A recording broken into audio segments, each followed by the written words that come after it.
problemas, fenómenos, avances. retos.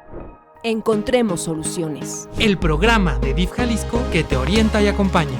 De corazón. Excelente miércoles tengan todas y todos. Estamos en De Corazón. Mi amigo Carlos y yo, ¿cómo estás? Hola Lulú, ¿cómo estás? Muy buenos días. Muy bien, muchísimas gracias. Contento de estar nuevamente aquí en este programa de Corazón, invitándole por supuesto para que se quede con nosotros porque tenemos mucha información, un tema sin duda de mucho interés para todas y todos ustedes, Lulú. Lo has dicho muy bien, mi querido Carlos, porque fíjate que estamos a 43 días de que se celebre el Mundial aquí en Jalisco, en México, en Canadá, en Estados Unidos, y es el motivo perfecto para que pongamos atención a los riesgos que se pueden suscitar. Si bien es cierto, es una fiesta deportiva y va a haber mucha convivencia y muchos turistas, hay que poner atención a quienes pudieran padecer alguna vulneración de los derechos. ¿Te parece que escuchemos el latido informativo y regresamos a debatir? Claro que sí, vamos a ver. Adelante. Los eventos deportivos masivos pueden amplificar riesgos estructurales preexistentes para niñas, niños y adolescentes, especialmente en contextos de desigualdad.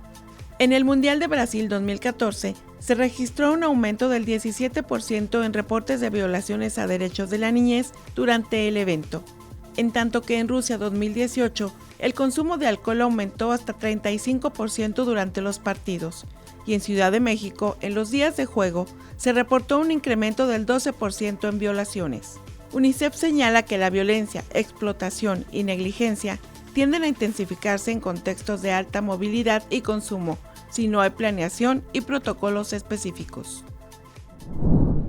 Pues ahí tienen, es alarmante o más bien impresionante saber cómo en los dos mundiales pasados, Carlos, pues se registraron este tipo de violaciones a los derechos. Así es, lamentablemente, pues ahí están las estadísticas, ¿no? Estos porcentajes muy elevados y que sin duda son uno de los sectores pues más vulnerables al momento de que se registran ese tipo de eventos de justas deportivas y que pues prácticamente quedan desprotegidos. Exactamente, sobre todo porque, bueno, no hay que tomar pretextos, pero pues sí, lamentablemente el alcohol pues eleva el consumo del alcohol y eso provoca situaciones que una persona común pues no haría cuando está sobrio, ¿no? Por así llamarlo. Así Pero es. bueno, para empezar esta semana, pues te voy a hacer la pregunta del reloj de arena. Vamos. A ver, Carlos, ¿por qué crees o qué factores crees que influyan para que las infancias y las adolescencias sean un grupo susceptible de la violación a sus derechos? ¿Listo? ¿Preparado? Listo, venga, Una, el reloj dos de arena. y tres. Bueno, brevemente, ¿no? Ya lo comentábamos hace unos instantes, al ser un evento deportivo en el que hay pues bastantes personas en un mismo lugar, pues eso se presta para que de repente las infancias, las adolescencias presenten algún tipo de violación, ya sea sus derechos humanos, incluso pues algún tipo de agresión. Puede ser, por ejemplo, riesgos como violencia, explotación, incluso pérdida de sus redes de protección. Por eso, pues es importante que estemos atentas, que estemos atentos al momento de que se pudiera registrar algún caso de violencia o de explotación para este sector de la población tan vulnerable como son las niñas, niños y adolescentes. Claro, muy bien dicho. Y ¿sabes qué? No hay que perder de vista que pues dentro de la multitud pudiéramos ser pues, desapercibidos, ¿no? Así es. Pero las niñas y los niños, pues obviamente tienen que ser el foco de atención porque entre la algarabía, entre el júbilo, pues ellos pueden estar expuestos a extravíos y un montón de riesgos que vamos a desarrollar aquí en este programa. ¿Y qué crees? Pues como todo, Jalisco ha puesto el ejemplo. ¿Qué te parece si vayamos a escuchar lo que se hizo para que precisamente las infancias no estén en este riesgo latente? Que estén protegidas. Vamos a ver entonces Claro esta que cápsula. sí, lo que dijeron nuestras autoridades al respecto. Vamos a poner mucha atención entonces. Okay. Jalisco se prepara para recibir uno de los eventos deportivos más importantes del mundo, la Copa Mundial del Fútbol 2026. Nos dimos a la tarea de construir el protocolo de detección, atención y derivación de casos de desprotección de niñas, niños y adolescentes en el marco del Mundial. No es solo un documento, es una herramienta que nos permite ver, escuchar y actuar a tiempo cuando alguna niña, niño o adolescente puede encontrarse en una situación de riesgo. Por eso, este protocolo es tan importante, porque nos permite anticiparnos, coordinarnos y responder de manera clara cuando la protección de una niña o un niño lo requiere.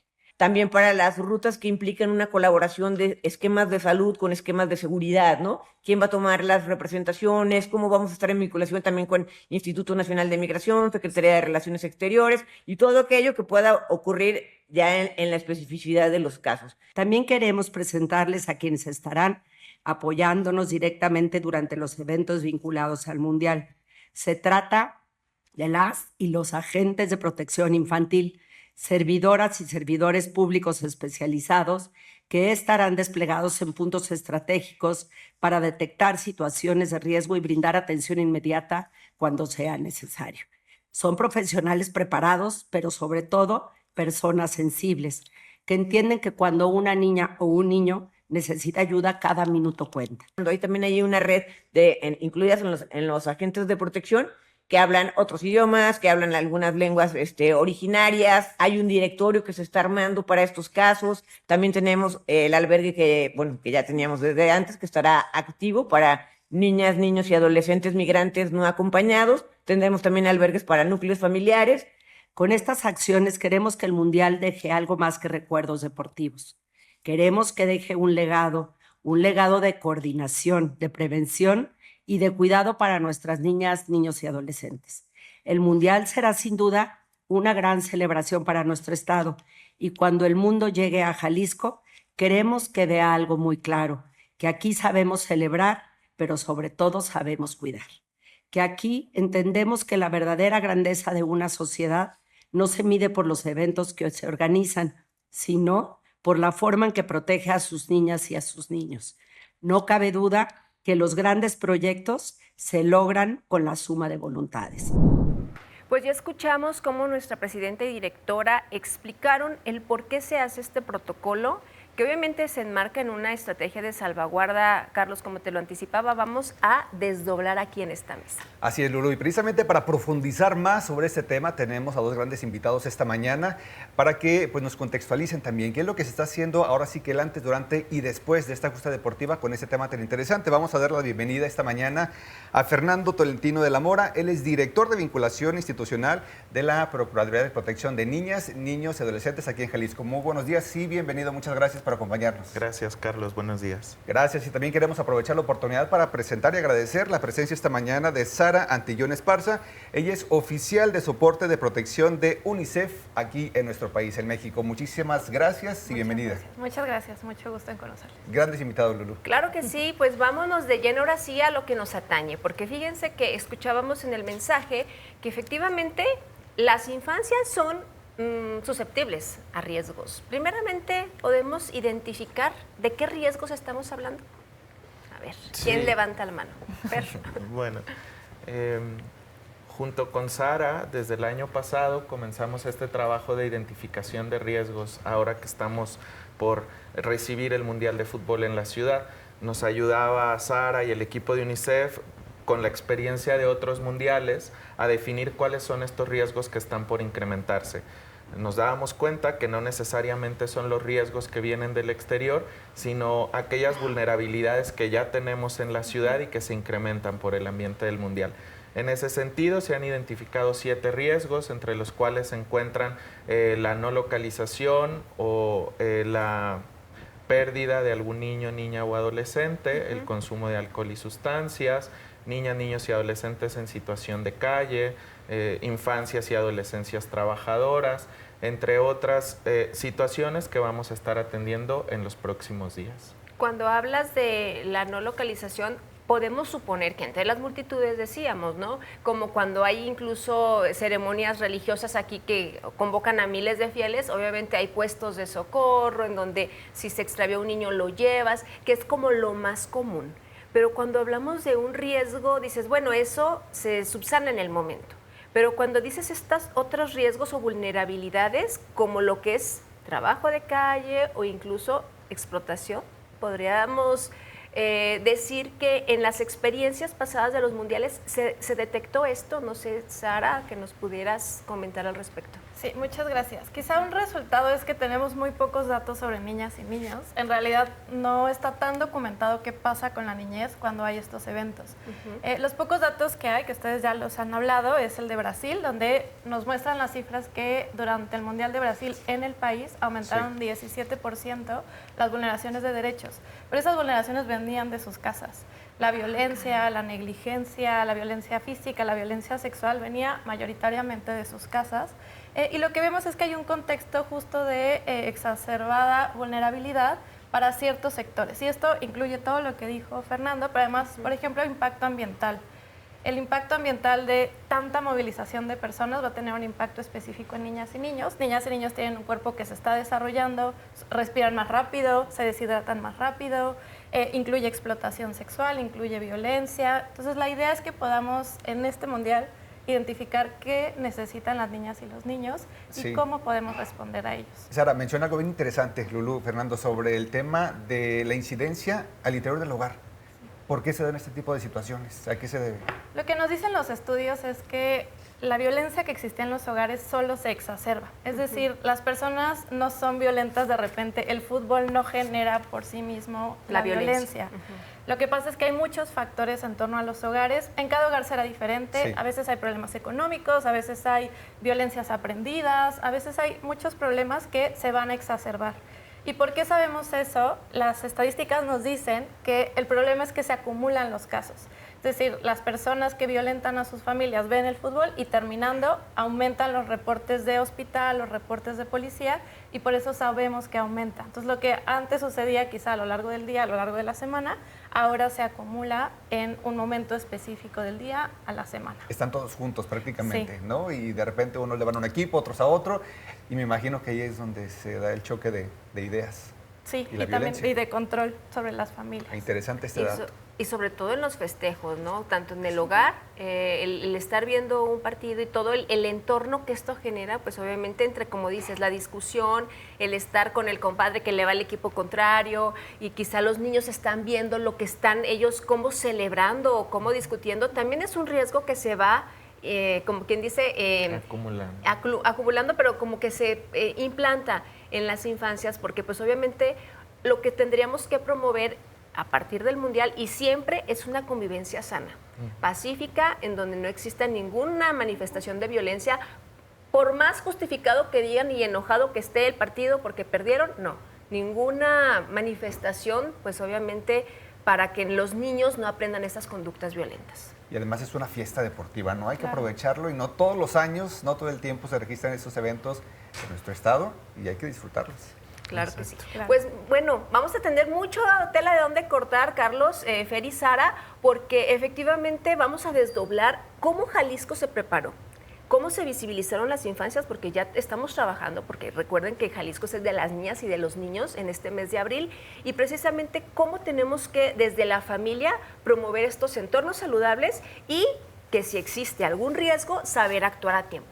¿Les parece que vayamos una pequeña pausa y regresamos? Okay. Sí, ahí en casita no le cambie. Vamos a estar aquí hablando sobre esta estrategia de salvaguarda porque a un mes estamos de iniciar el Mundial y usted y yo tenemos que también disfrutarlo al igual que nuestras niñas, niños y adolescentes. No le cambie.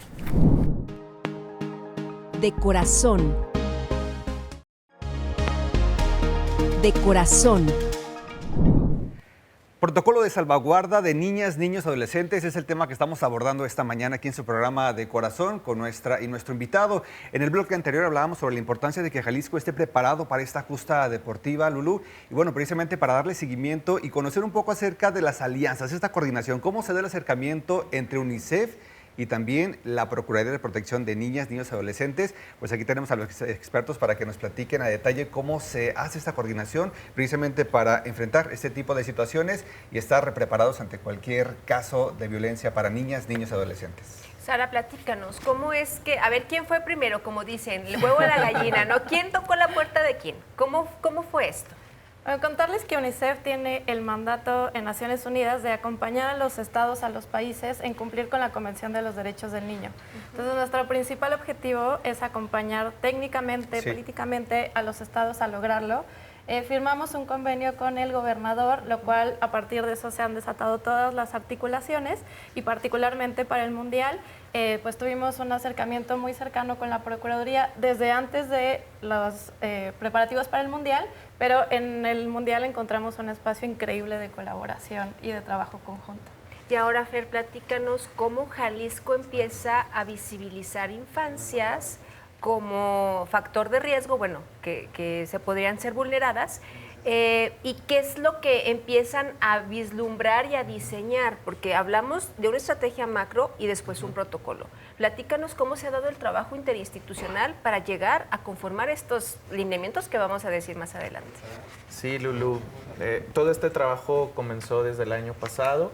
Nos propusimos que el Mundial fuera un Mundial seguro para las niñas, niños y adolescentes, y ya lo decía Sara, hicimos equipo con UNICEF, nos han ayudado mucho en conocer la experiencia en otros países, y bueno, eso después a vincularlo con la realidad del Estado. Comenzamos un trabajo de diagnóstico por todo el Estado para identificar los puntos de mayor complejidad, esos municipios que van a ver una mayor afluencia turística durante los próximos días, estos puntos de entrada para las personas que nos visitan en el estado de Jalisco para el Mundial, y a partir de ello, como lo decías, diseñamos una estrategia que atiende 3 niveles de riesgo. El nivel número 1 es en el que están localizados los municipios que van a recibir actividades del Mundial. Básicamente Guadalajara y Zapopan, que es en donde están los puntos oficiales del Mundial de Fútbol. Luego, en el nivel número 2, están todos aquellos municipios que van a recibir una mayor cantidad de visitantes por la actividad turística a la que se dedican, por ejemplo, Puerto Vallarta, Mazamitla, Tapalpa, Tequila, también aquellos municipios en donde están el aeropuerto, la central de autobuses, que van a recibir necesariamente una mayor cantidad de personas. Y finalmente, en el nivel 3 de riesgo están todos los demás municipios que no se encuentran en el nivel 1 y en el nivel 2. Para cada uno de los niveles hemos preparado o trabajado con herramientas. En el nivel 1 es en donde hace presencia el Estado, con personal y con una red de puntos focales de la que te voy a hablar más adelante. En el nivel 2 lo que hacemos es transferir toda esta preparación para que los mismos municipios diagnostiquen sus riesgos y preparen sus equipos de protección infantil. Y para el nivel 3 tenemos preparadas unas cajas de herramientas que les vamos a hacer llegar con materiales de consultas, preguntas y respuestas frecuentes para que de manera autónoma y remota puedan prepararse para el Mundial de Fútbol. Es decir, que Carlos, estas estrategias no solo se concentran en zona metropolitana, ¿no? Guadalajara, Zapopan o los municipios aquí cerca, sino otros como pueblos mágicos, lo mencionaba Fernando, ¿no? Lugares como Puerto Vallarta, Mazamitla, porque sabemos que pues para allá van las personas, los visitantes que vienen de un montón de países, de lugares, a visitar sí el estado, a ser parte de la justa deportiva, pero también pues a conocer lo que hay en esta parte del país. Y es interesante lo que se menciona porque pues hay que abarcar la totalidad del territorio jalisciense para proteger a este sector de la población. ¿Y sabes qué me llama la atención? Primeramente, bueno, dices que se trabajó para en el diagnóstico. Para una vez de los resultados del diagnóstico, que me imagino salieron las 7 vulnerabilidades que nos comentaste al principio, ¿ok? Es correcto. ¿Cómo? Ahí va. ¿Cuál va a ser ese ejército?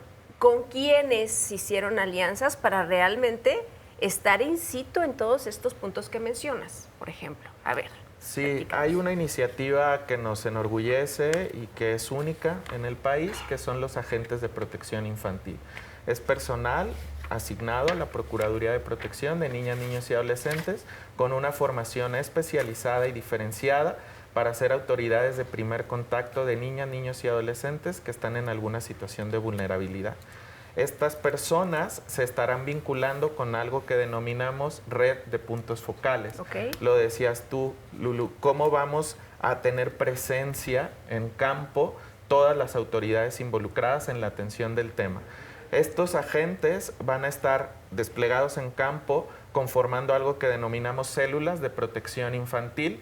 Estas es la fuerza operativa, son las personas que van a atender a las niñas, niños y adolescentes que vivan alguna vulnerabilidad y posterior vamos a conformar la red, que es, digamos, una red virtual en donde cada una de las dependencias involucradas designa un punto focal, una o varias personas de su dependencia que está al pendiente los 40 días del Mundial. Entonces, si el equipo de agentes de protección infantil detecta un caso de riesgo, y voy a poner un ejemplo, hay un accidente o una emergencia médica en campo, activa el punto focal de la Secretaría de Salud de manera remota y es entonces que la Secretaría de Salud atiende el caso. ¿Qué nos permite eso? Que no todas las autoridades necesariamente desplieguen personal operativo en campo, pero atender de manera inmediata y adecuada los casos de vulneración. Muy bien. Y desde UNICEF específicamente, ¿qué es lo que se hace? ¿Qué tipo de acompañamiento y hasta dónde se puede llegar? Yo quisiera un poco retomando lo que decía Fer, es que necesitamos a todas y todos para proteger a las niñas y a los niños. Y que no son solo aquellos donde van a estar los estadios, donde va a haber turismo, sino todos los municipios del país tienen que estar listos y Jalisco es un gran ejemplo de cómo se tiene que hacer. Entonces es un llamado a que en todo el país podamos prestar atención a niñas y niños. Necesitamos a toda la sociedad para que toda la sociedad vea y reporte situaciones de vulneración de derechos de niñas y niños. Necesitamos que todas las autoridades vean y reporten los casos de niñas y niños a las procuradurías. Entonces, parte del trabajo técnico que estamos haciendo es justo dar información de cómo se hizo en otros mundiales, identificar cuáles riesgos fueron los detectados en otros mundiales. Una iniciativa que también estamos muy contentas de que haya sucedido es, por ejemplo, la construcción, la creación de pulseras identificadoras en los espacios mundialistas para que si niñas o niños se extravían, sea más fácil localizarlos. Entonces es algo que logramos trabajar conjuntamente y nos orgullece mucho que va a suceder en el estado. Que déjenme les adelanto, las vamos a mostrar en un momento cuando ya nos digan bien la función de los APIs o agentes de protección infantil, porque es algo básico que en casa debemos tener al momento de salir, no solamente al mundial, a cualquier situación donde vaya a la calle o donde vaya a haber muchas personas. Pero fíjate que me llama mucho la atención, Fer. Dices del pilotaje que se hizo pues desde el año pasado, ¿no? Ok. Se hace, el diagnóstico. Luego ya se aterrizan las estrategias. Dices que va a haber agentes de protección y puntos focales. ¿Cómo de cuántas personas estamos hablando y quiénes son los involucrados? Porque se presencian los municipios, pero es que DIF, ayuntamientos, o cómo estamos manejando esto. Sí, Lulu. Hemos preparado 10 agentes de protección infantil que encabezan 5 células de protección infantil. Cada célula está conformada en su totalidad por 10 personas. Eso lo que nos da es una fuerza operativa de alrededor de 50 personas desplegadas en campo durante las actividades del Mundial, especialistas en la atención de niñas, niños y adolescentes. Estos 10 agentes de protección infantil pertenecen directamente a la Procuraduría y las otras 40 personas que se integran a las células pertenecen principalmente a los sistemas DIF municipales de zona metropolitana y particularmente a las delegaciones de la Procuraduría de Niñas, Niños y Adolescentes, que son estas representaciones municipales de la Procuraduría del Estado. ¿Por qué de esta dependencia en particular? Porque ya tienen una formación especializada en la detección y atención de casos de vulneraciones a los derechos de niñas, niños y adolescentes. De acuerdo a la experiencia de otras justas deportivas, ¿qué tipo de perfil se eligió para que precisamente estén integrando y conformen estos agentes de protección infantil? Nosotros trabajamos desde hace algunos años con crear un modelo de gestión de casos para las autoridades de protección a la infancia, utilizando experiencias internacionales y nacionales. Entonces, justo a partir de esas experiencias que recopilamos es que hemos acompañado al Estado en la implementación del modelo de gestión de casos con los perfiles requeridos. Y pues no solamente son perfiles, digamos, de psicología o de derecho, sino personas que puedan tener sensibilización de incluso cómo hablarle a niñas y niños. Las personas adultas hablamos como adultos y no necesariamente sabemos comunicarnos con niñas y niños. Pues interesante porque la verdad estuvimos presentes cuando fueron la presentación de estos agentes, pero fíjate que el llamado es como decía Sara hace unos instantes, no porque exista un agente de protección, pues yo como ciudadano pues no tengo que despreocuparme, sino que si yo detecto alguna situación anómala dentro del FanFest o de muchas actividades que se van a estar dando en la ciudad, pues tengo que identificarlos para entonces saber qué hacer. Y más adelante les vamos a decir allá en casita qué es lo que tiene que hacer y cómo acercarse a ellos, porque efectivamente me imagino que puede ser, les decían al principio, un extravío, que es como lo cotidiano, ¿no? Que puede suceder. Un extravío momentáneo de la niña o el niño y que los papás por ahí andaban desperdigados, como se dice. Pero ¿qué pasaría si encontramos, y lo dejo al aire, para regresar del corte y plancharlo, si encontramos a un niño que es víctima de delito? Eso ya estamos hablando de palabras mayores y de una situación que nos exige actuar de inmediato. Porque, si bien es cierto, estamos pensando a lo mejor en niños que hablen español, pero ¿qué tal si viene de otra nacionalidad, está solo? Y bueno, un escenario totalmente adverso. Es lo que le vamos a decir a usted allá, señora, para que esté bien atenta, señor, porque efectivamente el riesgo puede estar a unos instantes, a unos segundos, y nosotros no lo podemos percibir. Vamos a decir también las señales de alerta para que usted y nosotros que estamos aquí no seamos omisos ante estas situaciones, Carlos. Así es, vamos incluso ya próximo a hacer una pausa porque tenemos ahora sí que más información. Creo que si lanzamos la pregunta vamos a quedarnos a la mitad. ¿Les parece si vamos a una pausa de estación? Y regresamos, por supuesto, porque estamos hablando precisamente sobre el tema de protocolos de salvaguarda de niñas, niños y adolescentes. No le cambie, porque regresamos con más aquí en su programa De Corazón. De Corazón. De Corazón. Pues ya regresamos aquí a De Corazón y estamos hablando sobre estas estrategias y el protocolo de salvaguarda a niñas, niños y adolescentes en torno al Mundial. Pero si bien es cierto, tendríamos que dejarlo no solamente para el Mundial, pero bueno, eso ya sería tarea de más. A ver, Fernando, director de Vinculación Institucional de la Procuraduría de Protección. Platícanos, en el momento dejamos, bueno, en el bloque anterior, la pregunta al aire. Ya hablamos de la red de puntos focales, de cómo se va a desplegar todo un operativo y personal capacitado en los municipios y en los lugares donde va a haber actividad durante el Mundial, mes y cachito. ¿Qué va a pasar cuando, por ejemplo, encontremos a una niña, niño o adolescente víctima de delito en la vía pública, en el entorno del festejo deportivo, por ejemplo? Sí, Lulú. Estas células de protección infantil de las que les platicaba van a estar desplegadas principalmente en 4 puntos. El Estadio Guadalajara y sus inmediaciones, Glorieta Minerva, Corredor Chapultepec y Centro Histórico de Guadalajara.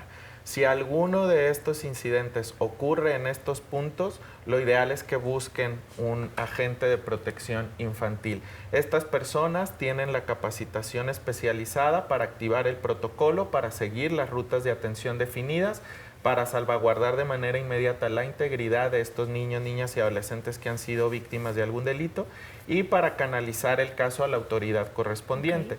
Es importante tener claro que la única autoridad que tiene la competencia para investigar un delito es la Fiscalía del Estado, por lo que estará desplegando agencias móviles del Ministerio Público en estos puntos y entonces los agentes de protección infantil canalizarían el caso a esta agencia móvil para que se pueda realizar la investigación correspondiente. Si alguna vulneración a los derechos o se presume la comisión de algún delito en perjuicio de niñas, niños y adolescentes en cualquier otro lugar del Estado, lo ideal es ponerse en contacto con el 911, que es esta línea única que registra y canaliza los reportes a las autoridades correspondientes. De igual manera va a seguir activa, como lo ha estado siempre, esta vía de reporte a través de la plataforma del sistema DIF Jalisco. Es suficiente con teclear en cualquier buscador reporte de maltrato Jalisco, les va a enviar a un enlace en donde pueden capturar la información básica de localización del caso y entonces personal especializado de la Procuraduría se abocará a atender ese reporte. Ok, pues obviamente esperemos no se sature este 911 porque efectivamente, como decíamos, si vamos a atender a visitantes y sobre todo en los municipios que a lo mejor no se concentra la actividad, pero lo que decía, los puntos turísticos, pues obviamente sería la apertura y la invitación de la ciudadanía, pues hacer conciencia de no utilizar el 911 para cosas que no son delitos de ninguna índole y que no pongan en riesgo la vida o la integridad de cualquier persona, ¿verdad? Carlos. Sí, aprovechar, Fernando, Sara, si nos pueden ejemplificar algunos de los casos que se pudiera presentar la gente de a pie que está de repente en sus casas, caminando en el centro, en algún punto de la ciudad, y decir, aquí hay un problema, está sucediendo alguna violación para una niña, un niño o un adolescente. ¿Cuáles son como esos ejemplos y esos casos? El protocolo atiende 7 en particular: emergencias médicas, no localización, trata con fines de explotación, trabajo infantil, consumo de alcohol y sustancias. Está disponible para que pueda consultarlo la ciudadanía en general. Yo les diría que también es importante establecer comunicación con niñas, niños y adolescentes. Si alguien en la asistencia a alguno de estos megaeventos identifica algo sospechoso, identifica algo extraño, puede intervenir para reportar ese caso, ¿no? Incluso lo que buscamos con la identificación de los agentes de protección infantil y con la capacitación que les estamos dando es que los mismos niñas, niños y adolescentes se puedan acercar, que puedan identificar a una autoridad con quien pueden hacer un reporte, con quien pueden manifestar si algo les está sucediendo. ¿Qué puede ser algo sospechoso y algo extraño? Jaloneos, llantos, alguna angustia que se identifique, un temor que veamos que nos llame la atención con algún niño, niña o adolescente. Eso pueden ser señales de alarma. También es muy evidente cuando están consumiendo bebidas alcohólicas, que están en la vía pública, pues con alguna lata, algún envase. Eso también son señales de alarma. Si ya están pues alcoholizados, alcoholizadas y evidentemente son personas menores de edad, todas esas son señales de alarma. Y sobre todo si, bueno, como decíamos, va a haber una red de agentes de protección infantil que van a ser muy fáciles de identificar. En el siguiente bloque quiero que nos adentremos a ello, pero quisiera saber también, Fer, bueno, y también comentarles a todos los que nos escuchan y sintonizan, que cuando hablaste de la derivación del caso de la manera adecuada y oportuna, pues también tengo entendido que fue una capacitación previa que también se hizo el año pasado. ¿Les parece que vayamos a ver una cápsula y regresamos a comentar? ¿Ok? Adelante. Escuchemos para ver qué es lo que se hizo también en torno a esta prevención.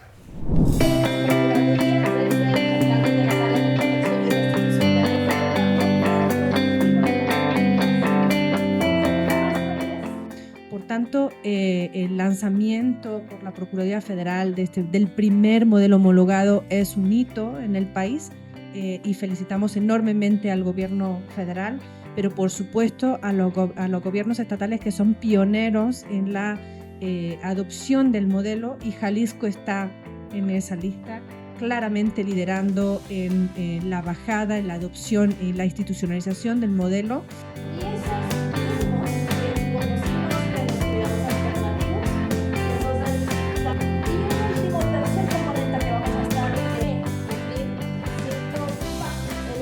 Y uno de nuestros retos en esta semana será también poder trabajar para brindar una mejor atención durante el Mundial, pero que también quede como base para próximos eventos masivos deportivos que ustedes tengan y sepan cómo debe de ser su actuar, su relación y canalización y atención hasta llegar a la restitución de derechos de niñas, niños y adolescentes.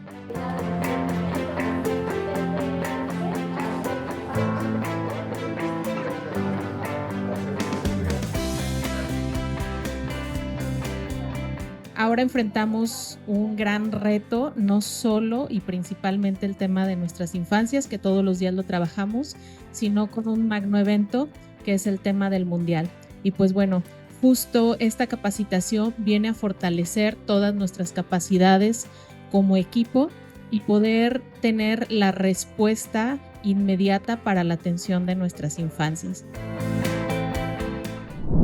Bueno, sin duda muy interesante lo que acabamos de ver, y hay que precisamente utilizar la tecnología, la digitalización, toda la innovación que hay para aprovechar este tipo de recursos y de herramientas, como lo es esta herramienta digital de modelo de gestión de casos. Y hay que conocer más qué tanto se puede hacer, porque veíamos en las imágenes pues su operatividad, ¿no? Pero una vez que se tengan estas plataformas ya llenas con la información, los datos ahí registrados, ¿qué se va a hacer con todo eso que se está ahí de alguna manera registrando. Fernando, ¿nos puedes ayudar a profundizar más sobre el tema, por favor? Sí, Carlos, con gusto. Cuando estábamos diseñando toda la intervención, nos preguntábamos cómo registrar y llevar este control de todos los casos que vamos a estar atendiendo durante el Mundial.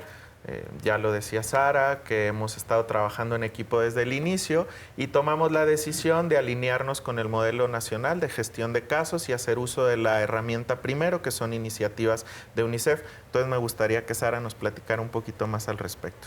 Sí, les cuento rápido. Primero es una plataforma de código abierto que UNICEF tiene en muchas partes del mundo y lo que busca es que las autoridades en los países tengan sistemas donde puedan gestionar casos de forma más fácil, donde las autoridades puedan conectar los datos, los archivos, las fotografías de forma muy ágil, muy segura y sea una forma de digitalizar los servicios de protección infantil y eso facilita, uno, que las personas puedan capturar muy rápido, que capturen los mismos datos y que avancemos en homologar sistemas que, por ejemplo, si un caso sucede en Jalisco, pero el niño es de Oaxaca, pues podemos conectar los servicios de los estados. Que sean las mismas preguntas, para que a la hora de consultar y de cuadrar la información, que coincidan, me imagino, ¿no? Sí, es correcto. También con esto buscamos evitar la revictimización, de estar en esta pues cuestionario constante, en esta entrevista constante con quienes han sido víctimas. Buscamos que la atención sea inmediata,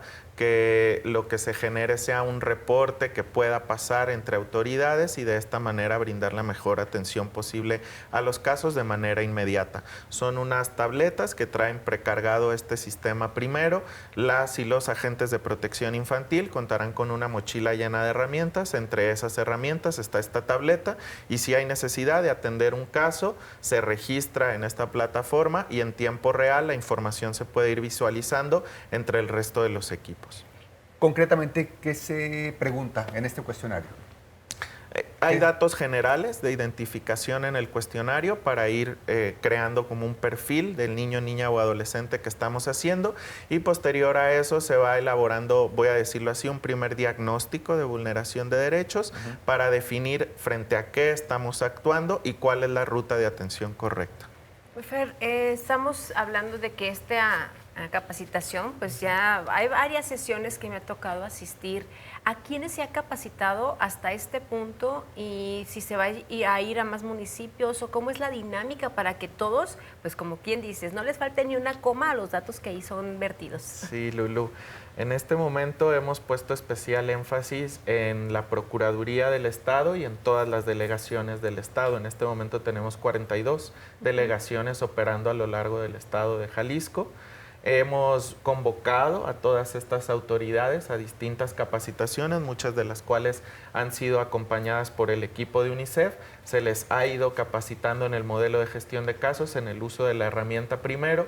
Y lo que estamos por hacer en los próximos días es, les anticipaba, conformar otras células de protección infantil en el estado, en municipios clave, por ejemplo, Chapala, Puerto Vallarta, Mazamitla, Tapalpa, Tequila, para que cuenten con este personal especializado en la atención de niñas, niños y adolescentes y, por supuesto, les vamos a compartir el uso de la herramienta Primero para que entonces puedan hacer esta gestión de casos de manera correcta y desde acá, desde el gobierno del estado, poder monitorear el avance en la atención de esos casos. Pues ahí tienen este modelo de gestión de casos, señora que nos está escuchando y señor también joven, los que estén en casa, es para agilizar y optimizar que cualquier caso de vulneración de derechos a las infancias y adolescencias pues llegue a la autoridad competente para que resuelva y sobre todo pues la vida o la integridad de esa persona menor de edad no esté en riesgo. Vamos a una pequeña pausa. ¿Qué creen? En el siguiente bloque les vamos a decir ahora sí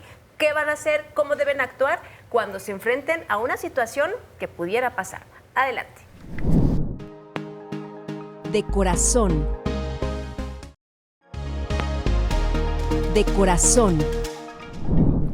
Ya regresamos al último bloque de Corazón, a este cachito que nos queda por hablar, este tema tan importante, el protocolo de salvaguarda para niñas, niños y adolescentes en el marco del Mundial, que estamos a muy poquitos días de celebrarlo aquí en Jalisco y en toda América. A ver, estábamos hablando de estos agentes de protección infantil que la verdad son figuras y personas que van a ser, como quien dice, pues los superhéroes y superheroínas, Fer, digo la verdad, porque efectivamente quiero, antes de decir cómo los vamos a identificar, cómo fueron capacitados ellos y qué perfiles, si nos pudieras recordar. Sí, Lulu, todo el trabajo con las y los agentes comenzó desde el proceso de selección. Nos sentimos orgullosos del equipo que hemos conformado.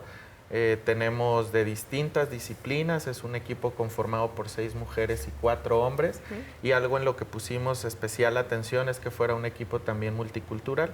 Tenemos integrantes de pueblos indígenas en el equipo que nos van a ayudar también en un acercamiento adecuado con niñas, niños y adolescentes de pueblos originarios. A partir de que se tomó la decisión de la selección del equipo, comenzó un proceso de formación, de capacitación. Se les han brindado herramientas en temas relacionados con derechos de infancias y adolescencias, con el acercamiento adecuado de primer contacto con niñas, niños y adolescentes, una comunicación cálida, horizontal y adecuada.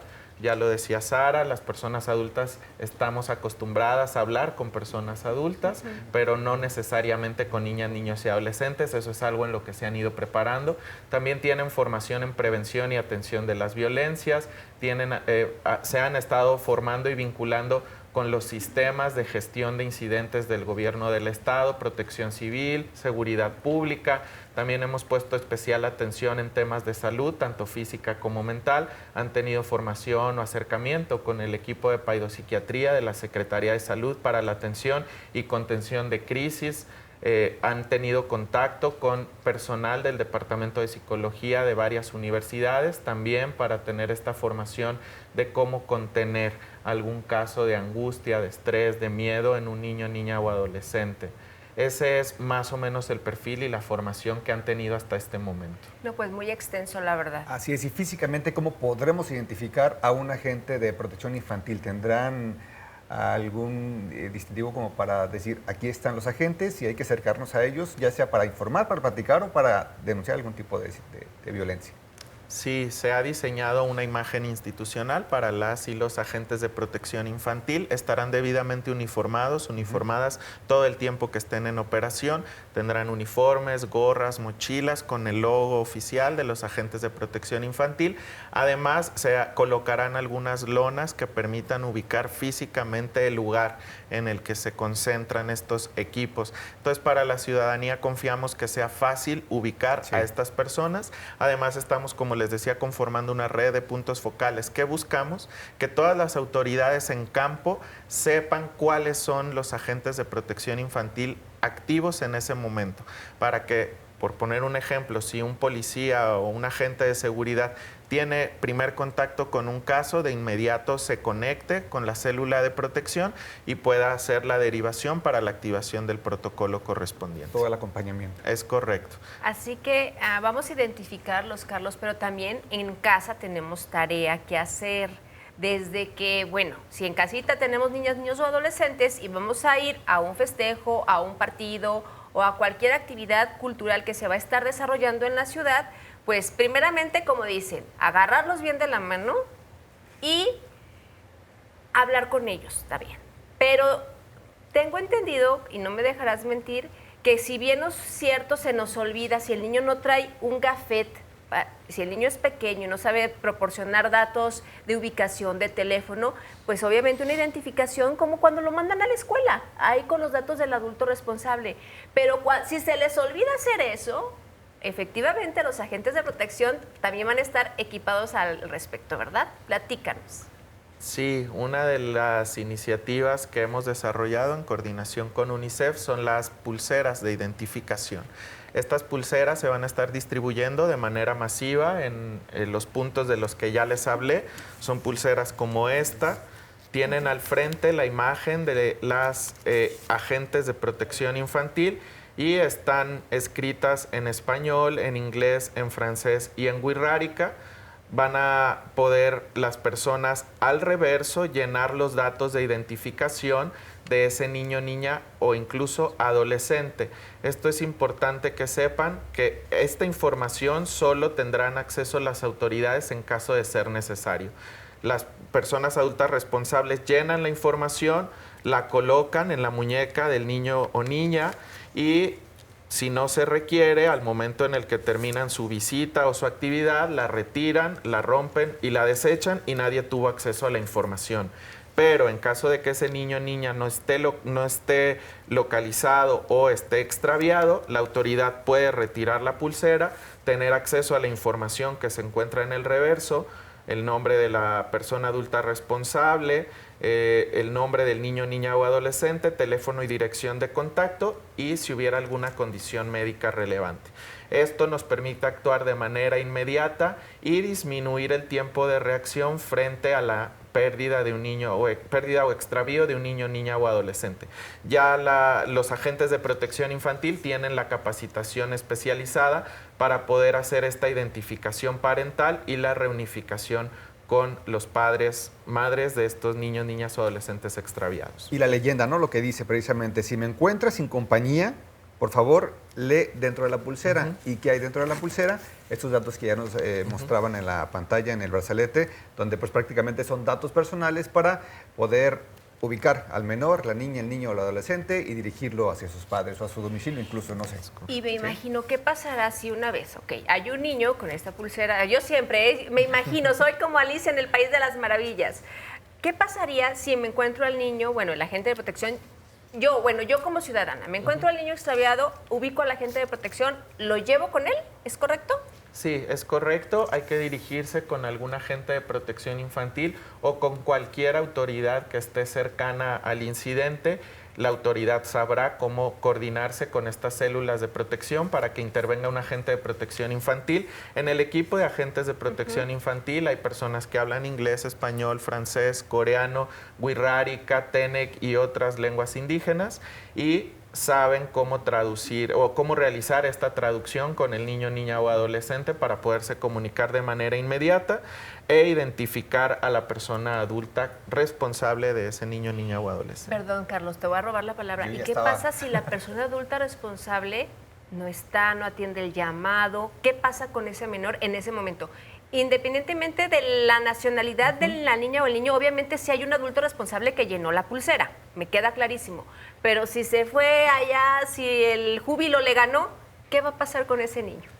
Si el protocolo tiene un periodo de activación para la atención inmediata, es decir, la resolución en campo del incidente. Si no es posible resolver en ese momento la no localización, entonces activamos ya el protocolo que existe en el Estado para la no localización de un niño, niña o adolescente. Entra en función la Comisión de Búsqueda de Personas, la Fiscalía del Estado, se activa Alerta Amber y todo el resto de herramientas y mecanismos que ya tenemos en operación al día de hoy en el Estado de Jalisco. Entonces, que sepan también que vamos a tener habilitados durante todo el Mundial espacios de resguardo para niñas, niños y adolescentes, espacios tanto para niñas, niños y adolescentes nacionales como extranjeros, a donde se van a poder trasladar a estas personas menores de edad para continuar con el proceso de resolución de su situación legal en un entorno seguro y amigable que les contenga y les garantice sus derechos en lo que se localiza a sus padres o personas adultas responsables. Perfecto. Oigan, y no sé si están de acuerdo conmigo, pero lo que estamos aquí hablando no es de asustar, no es de satanizar, ni mucho menos, es prácticamente estar pues preparados, prevenir cualquier tipo de situación para evitar precisamente todo lo que hemos abordado a lo largo de este programa. Y lo importante es disfrutar de este evento que ya lo mencionábamos al inicio del programa. No se da todo el tiempo, no es todos los años, y ahora que Jalisco, México es sede, pues hay que aprovechar y hay que disfrutarlo porque es una fiesta que todas y todos debemos de disfrutar. Estamos prácticamente ya en la recta final de este programa. Me gustaría conocer también sus opiniones, Sara, Fernando, y llamados, ¿no? Sara, comenzando contigo desde UNICEF, ¿qué mensaje se le daría a la población en general para que todas las personas estemos involucradas y sigamos protegiendo a las niñas y a los niños para que pues gocen, disfruten de esta justa deportiva, de esta fiesta y ante cualquier contingencia estar preparados? Pues yo llamaría a todas y todos a reconocer que niñas y niños tienen derecho a disfrutar del Mundial de forma segura, protegida y divertida. Entonces es tarea de todas y todos en nuestras casas, en las calles, en las escuelas, en nuestras comunidades, a que prevengan y que si sucede algo, por favor reporten al 911 o busquen a la Procuraduría de Protección para atender a niñas y niños. Y brevemente, Fer, el llamado a los ayuntamientos, a los gobiernos, a los DIF del Estado, ¿cuál sería? Sí, Lulú, lo decía Carlos hace un momento, todo esto que estamos haciendo no es para asustarnos, al contrario, es un trabajo muy intensivo que se ha hecho para prepararnos y para hacer lo mejor que podemos en la atención y salvaguarda de niñas, niños y adolescentes. Que sepan los municipios, todos los municipios del estado, que estamos a su disposición, que podemos capacitarles y transferirles este modelo que hemos diseñado. Basta con que se pongan en contacto con nosotros, con la Procuraduría de Protección. Nosotros vamos a ir a los municipios a los que están en el nivel 2 de la estrategia a capacitarles, a transferirles el modelo, y con los municipios del nivel 3 estaremos poniendo a su disposición todas estas herramientas de las que hemos estado hablando. Confiamos en que si las autoridades estamos coordinadas y trabajamos como un mismo equipo, podemos disminuir al máximo los casos de vulneración de niñas, niños y adolescentes. Es importante también saber que esta iniciativa es única en el país. Jalisco es una sede mundialista que se está preparando desde hace mucho tiempo para atender a los niños, niñas y adolescentes que nos van a visitar, y estamos también trabajando con las otras sedes del Mundial para transferir estas que consideramos buenas prácticas para que las utilicen durante el evento. Pues ahí está el llamado a la corresponsabilidad. Ahí en casita, no lo echen saco roto, la verdad, vale la pena cuidar a nuestras infancias. Carlos, ya para despedir. Así es, y bueno, para finalizar y rescatar una frase bien importante, ¿no? Que más vale estar preparados ante cualquier situación con este tipo de herramientas, de protocolos, y no necesitarlas, que necesitarlas y no tenerlas. Más vale estar prevenidos y contar con toda esta preparación para estar atentas y atentos ante cualquier situación. Pues ahora sí que agradecer su presencia, Sara de UNICEF, Santillón Esparza, oficial de soporte de protección de UNICEF, y también agradecer la presencia de Fernando Tolentino, él es director de vinculación de la institución de la PEPEN en Jalisco, la Procuraduría de Protección de Niñas, Niños y Adolescentes. Lulú, muchísimas gracias. Sí, la próxima semana con otro tema tan interesante como siempre. Allá en casita, no se despegue y los esperamos el próximo miércoles a partir de las 9 de la mañana.